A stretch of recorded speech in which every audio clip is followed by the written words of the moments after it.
What's up, you terrified turds? We're here. It's a total Tuesday, and I'm back with another edition of Ballin With Bump.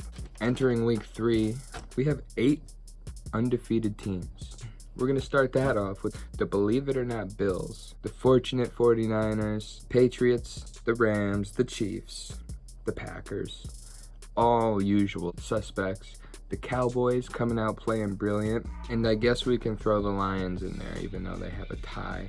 A tie isn't really a loss, so they remain undefeated. This week we had a lot of great games. A lot of games were tight, a lot of games kept close, so it was hard to pinpoint and put my finger on which one's the highlight this week. So before I get into my list today, I'm just gonna hit you with a couple of the games that I thought were the most exciting. We're gonna start that with the Steelers and 49ers. Steelers came up short to the 49ers with a score of 20-24. We have Rudolph making his debut start, and he didn't do bad. He showed a lot of signs of good things to come. He's not afraid to air the ball out. He knows where to find the open receiver. He'll hit a receiver in the slant right on the numbers, right where it needs to be. He had 174 yards and 2 touchdowns, and he did throw an interception, but he threw that under heavy pressure. In the future, I'd like to see him throw that ball away rather than try to hit a receiver, but what are you going to do? It's better than nothing. Juju Smith-Schuster came up big, made the most out of his 3 receptions with 84 yards and 1 touchdown. 76 of those yards coming with that 1 touchdown. Put the stiff arm right in the face mask and dropped his defender along the way. It was an exciting play to watch. My question for this game is, where's Connor? 13 rushes, 43 yards, 14 receiving yards on 4 receptions. If we want to see the Steelers come back this season and end up winning out, they're going to have to find a way to fortify and tighten up that offensive line, give Rudolph some protection, and give Connor some running lanes. Otherwise, they're going to be in a tough spot all season, considering the fact that their defense has stepped up. Their defense has an impressive pass rush. They have TJ Watt coming off the end, who recovered a fumble, got himself an interception, and then Minkah Fitzpatrick, he comes in his first game as a Steeler, gets himself an interception.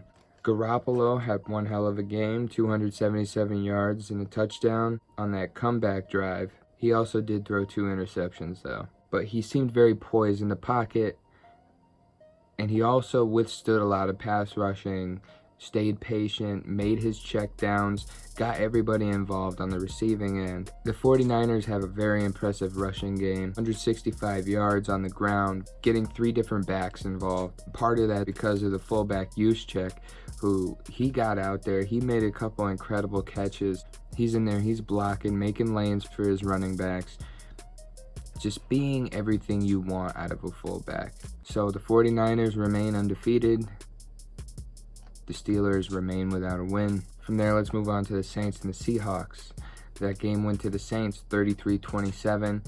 It was decided pretty early despite the Seahawks' attempt at a comeback. Score might be a little deceiving though. Probably should have ended up 33-21. However, they got an extra chance with no time left on the clock at the end of the 4th quarter to give Russell Wilson some fantasy points. We saw Teddy Bridgewater make his comeback as a starter, 177 yards and 2 touchdowns. It's a great story. As I said, we're going to have to keep our eyes on the Saints all season. I didn't lie about that. Sean Payton changed up the game plan a bit. He called the plays, and he did what had to be done for Teddy Bridgewater, who he kept his passes short. He was very decisive on where he was going. He made all the right choices. He didn't choose to air it out at all. He was very poised in the pocket and made a couple scrambles as well to pick up some yards on the ground.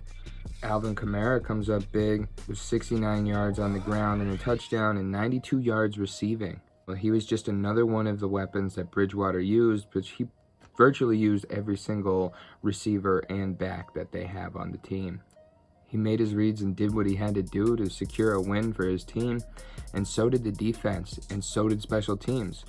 You know, we have the kid out of Assumption College, shout out to Worcester, Massachusetts, who ran in that punt return for a huge touchdown. and put the first score on the board for the game. The defense got their redemption from last week's fumble recovery. They got a fumble recovery for a touchdown. Goes to show you the ball never lies. Now on the Seahawks side, Russell Wilson is continuing his impressive season. Threw 32 for 50, 406 yards, 2 touchdowns, and 2 rushing touchdowns. The guy knows how to put the ball in the end zone. Seahawks, they don't get talked about as much without that defense, and it goes to show why. It's going to be harder for them to win games without the defensive prowess that they used to have. They have Russell Wilson, and Russell Wilson has Lockett. He loves to use Tyler Lockett and DK Metcalf. He didn't have a huge game, but he had one huge reception.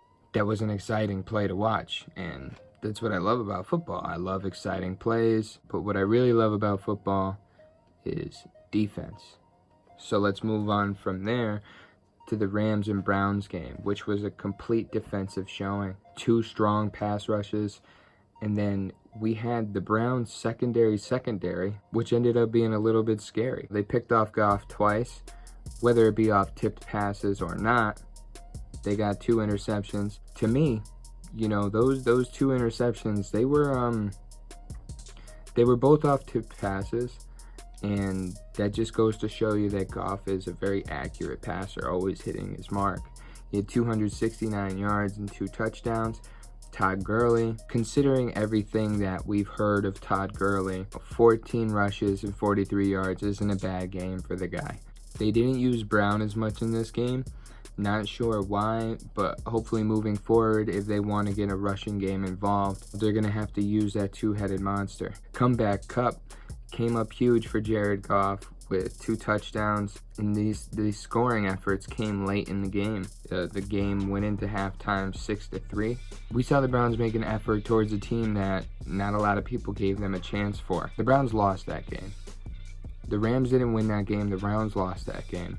Baker Mayfield played well, reserved within the pocket, within the game plan that was let out for him. The only times that he really got out of control was when the pocket collapsed and he had to scramble, and that's where you saw his accuracy decline. When he was making the passes within the pocket on those quick slants, he was hitting his mark right on the target, and I was very impressed by that considering what I said last week. At 195 yards, 1 touchdown, and a late game interception that was pretty much a jump ball. Right there, 4th and goal with a chance to tie the game. The wrong person ended up with the ball in their hands, and that's pretty much all I can say about that. Nick Chubb had a great game. He was getting the touches he deserved. Came up with 93 yards on the night, but with the success with Nick Chubb comes a little downfall, and that's the 4th and 9 draw play. I can't seem to understand why they would run. That set the Browns up to be in a bad spot for the rest of the game, and with a different play call in that moment, who knows what the outcome of that game would have been. As I mentioned earlier, we had the pass rush, Myles Garrett with another sack. There was a lot of defensive emphasis on the Browns' part, and same with the Rams. 3 sacks in the game. 3 sacks in the game for the Rams, 2 of them coming in very crucial moments at the end of the 4th quarter. Aaron Donald, being the force that he is, has that clutch sack, and right after that, Clay Matthews. That's right, Clay Matthews. Let's rewind the clock a little bit. He comes up with another clutch sack, which pretty much secures the victory for the Rams. With the downside of losing that game, I see a lot of upside in it. You know, that's a great opponent to face. They were in the Super Bowl last year. If the Browns can have that type of game against them, their competition moving forward, if they play with the same energy, they play with the same emphasis on defense, they're gonna find success. They just need to fortify that offensive line. The same problem that the Steelers are having. It's almost as if the offensive lineman in the NFL is something of the past. They need to get these guys to block for their quarterbacks and block for their running backs. And from there, we're going to move on to the game of the week. This was a hard game for me to choose. It was a toss-up between this and the Ravens and the Chiefs, where we saw 2 quarterbacks that are going to be amazing to watch moving forward face off against each other. But I had to go with the Giants and the Bucs, 32-31. Jameis Winston racked up 380 yards, 3 touchdowns, and an interception. They got 128 yards on the ground. Another impressive rushing performance. Let's talk about Mike Evans with 8 receptions, 190 yards, and 3 touchdowns. Pretty easy for Winston to total up 380 yards when he's got one receiver who's got 190 of them, right? Their chemistry was like Aaron Paul and Bryan Cranston. They broke bad, and they made it look good. They had a defense that got to the quarterback all day, but they didn't get the ball. The tune of that is going to be what makes the difference in this game. You have Shaq Barrett, aka Sack Barrett, who had 4 total sacks, and he ramped up at the end of the game, just coming with a lot of energy and got after Daniel Jones. This week, the Giants defense stepped up big time with 4 sacks of their own. The Giants offense, they had Shepard, who had over 100 yards, and they had Evan Ingram, who had over 100 yards, both grabbing touchdowns. With this upside, they had the downside of losing Saquon Barkley. Luckily, nothing too terrible. A high ankle sprain, he'll be out for a couple weeks. However, with him gone, it opened up the window for this week's MVP of the week, Daniel Jones. Daniel Jones stepped up for the Giants, threw for 336 yards, 2 touchdowns, and 2 huge rushing touchdowns. Huge meaning the first rushing touchdown came as his first taste of the end zone. That was his first touchdown as an NFL starter. And his last touchdown of the game is what put them over. That play, he was patient in the pocket, saw his opening, and went for it with no fear. This guy has no fear. He's not afraid to air the ball out if he has to. He's accurate with his passes. He gets the job done, and he did a great job securing the victory for the Giants in their first win of the season, and they got it on the road. These are all reasons why he's my MVP of the week. And what I'd like to see from him moving forward is spreading the ball out a little bit more. You can tell he favors some of his targets. If he continues to do that, he might be able to be read by the defense, and the success he found in Tampa might not pan out moving forward. With him being my MVP of the week, there's also a chance of him falling off. Tampa's not a top-tier team right now. However, getting a win on the road in the NFL is impressive nonetheless, especially considering the fact that it's your team's first win. So congratulations to Daniel Jones for being this week's MVP of the week. Congratulations on being named a starter and taking over Eli Manning's job. And congratulations on getting a win and bringing one home. That's all for Ballin' with Bump this week. Obviously, last week's prediction didn't pan out well. My predictions so far this season haven't been that great. I think I'm about 2 for 6. So let me just stick to watching and relaying what I watch. How about that? I gotta go pick up some heavy metal and put it down a few times. So I'm gonna get to that, and I'll holler at y'all later. Thank you for watching.